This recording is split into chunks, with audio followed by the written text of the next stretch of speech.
Oke, salam jumpa di acara Bincang Buku Virtual dalam acara Banjar Baru ini Daily Literary Festival.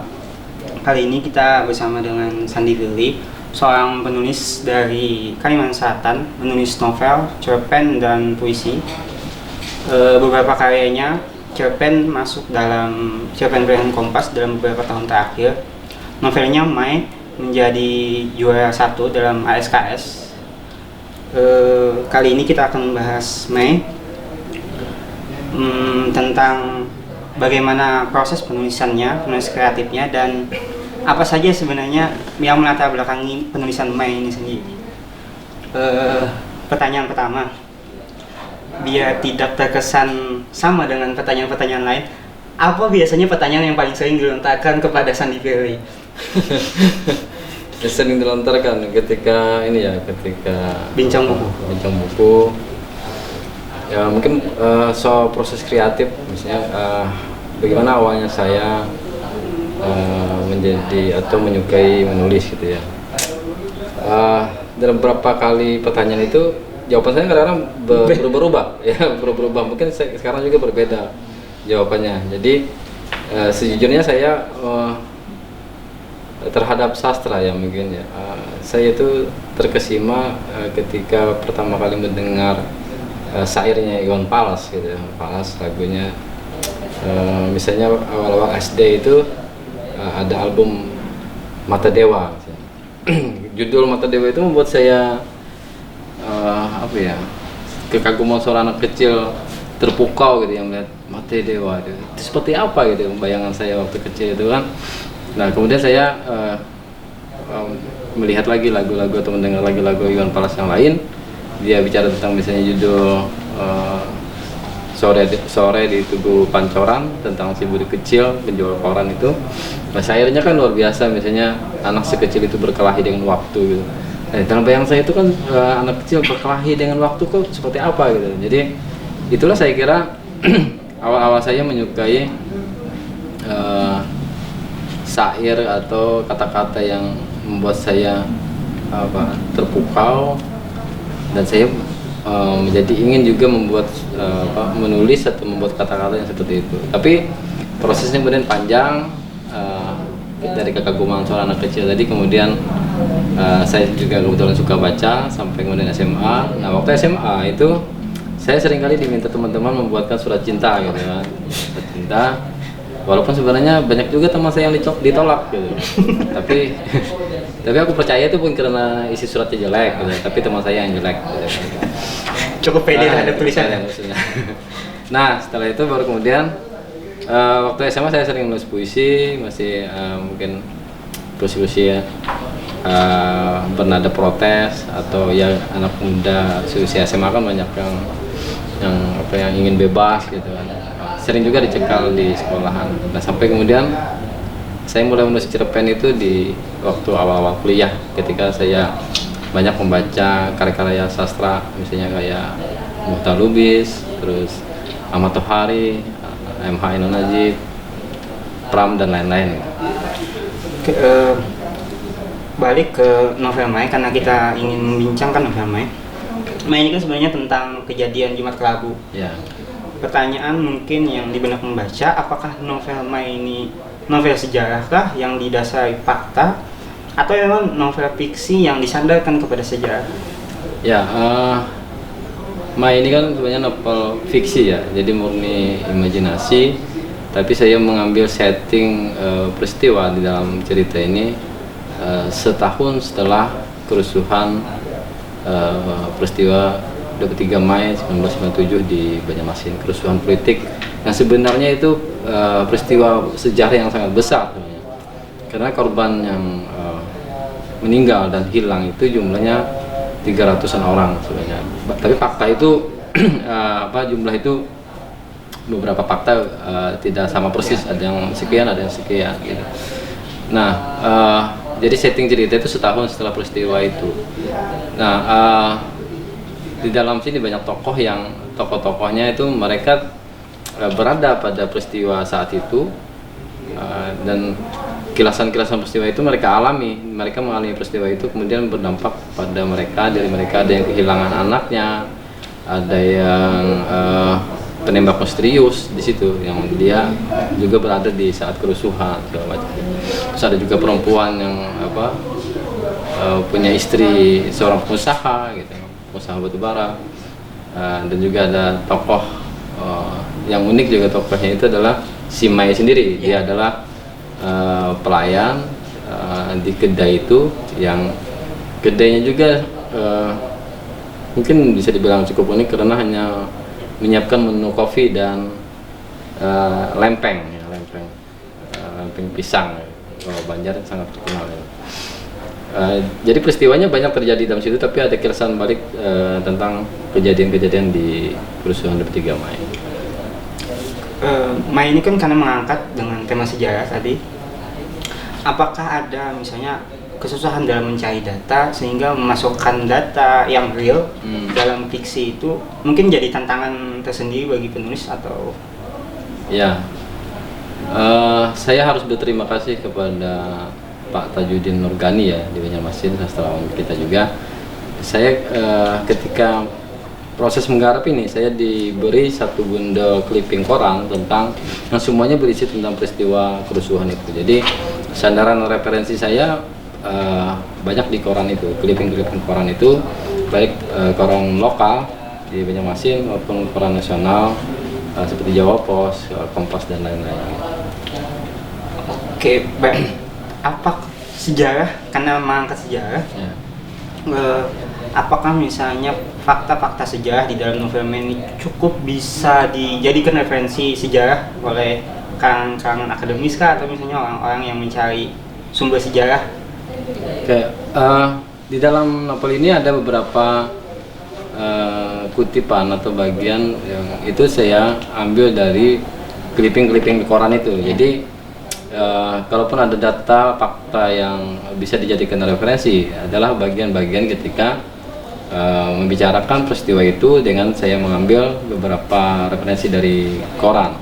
Nah, selebihnya kejadian-kejadian dari apa yang dialami para tokoh itu juga ada memang persis dialami oleh sebagian korban ya, atau keluarga korban saat itu, walaupun saya tidak mengacu pada salah satu korban yang sebenarnya, tapi rata-rata ada yang banyak peristiwa misalnya kehilangan anak, yaitu banyak yang orang kehilangan anak pada saat itu, atau ada orang yang hilang tidak tahu rimbanya kemana, apakah dia mati atau hilang begitu saja.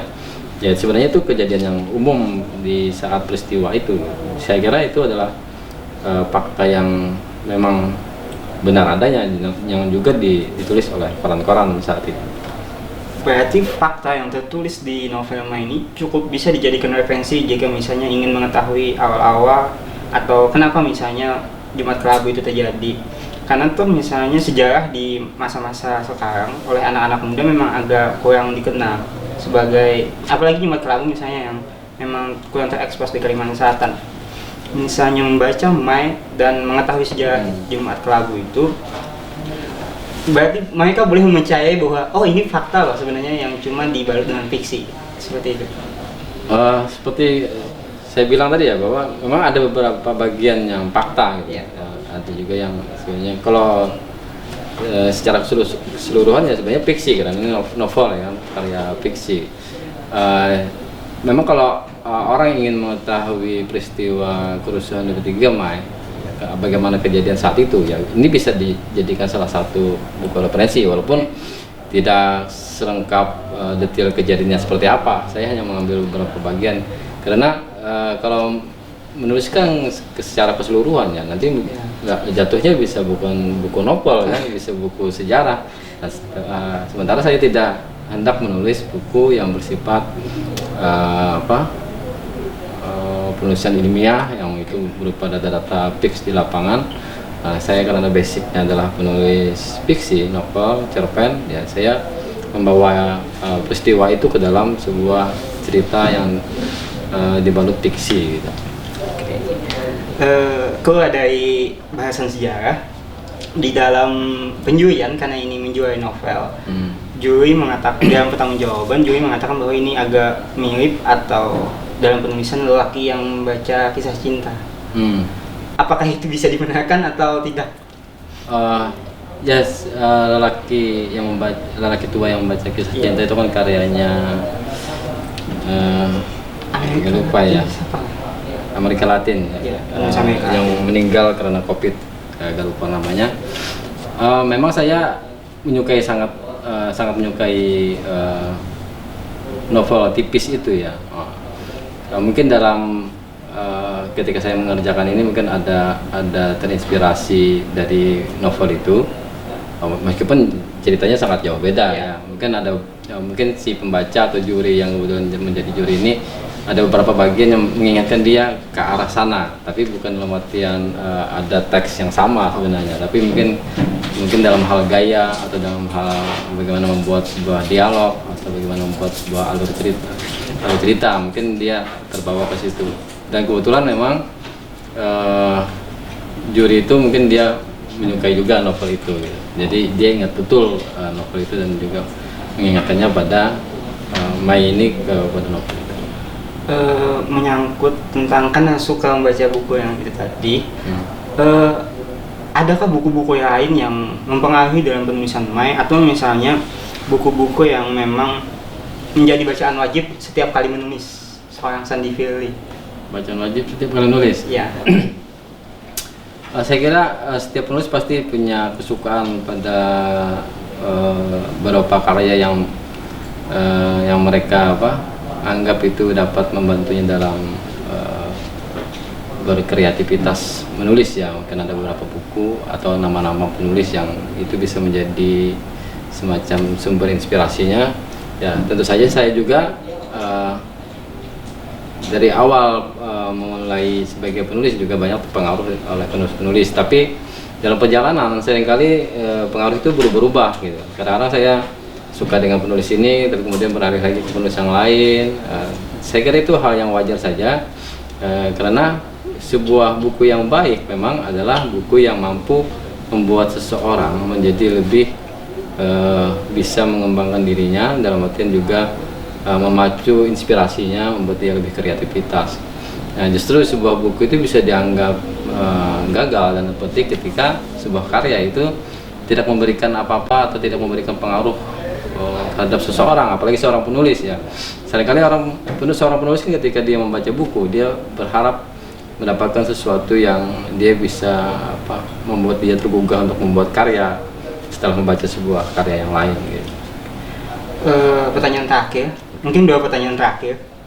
Pertama, bagaimana misalnya kiat-kiat menulis dalam yang berlatar belakang sejarah, entah itu cerpen, puisi atau novel, dalam sejarah apapun, meleburkan sejarah dalam fiksi sehingga tidak dianggap sebagai novel sejarah atau data-data ilmiah.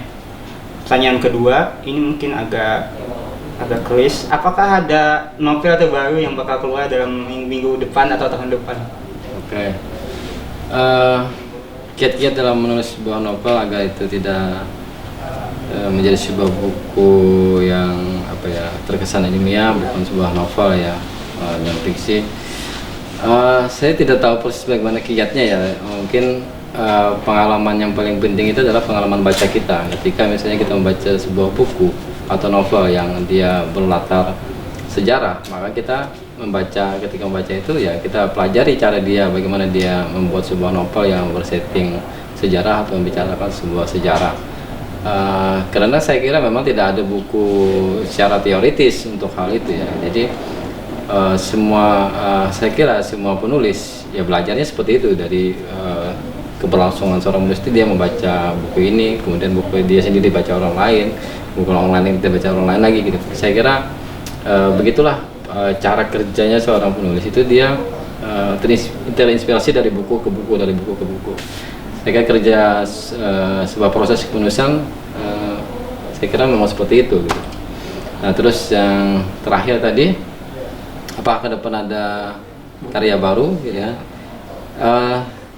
Selama seorang penulis itu dia tetap pada jalan kepenulisan, saya kira pasti dia ingin terus melahirkan karya-karya baru yang diharapkan itu semakin karena ketika penulis itu mengeluarkan karya, pasti dia ingin karya yang akan dikeluarkan lebih baik lagi ya. Ya, seorang penulis memang harus gitu, karena kalau tidak menulis ya bukan penulis kan gitu. Jadi seorang penulis harus menulis ya, harapan itu nanti juga mudah-mudahan ada karya baru walaupun saat ini masih dalam proses gitu. Saya kira itu aja wawancara kali ini. Besar harapan saya sebenarnya sebagai pengagum seorang Sandy Firly, Pengagum ya. akan membaca buku terbarunya dengan lebih cepat, mungkin tahun depan, awal tahun mungkin. Insya Allah. Oke, itu saja wawancara kali ini. Terima kasih sudah menonton kami. Sekian. Oke.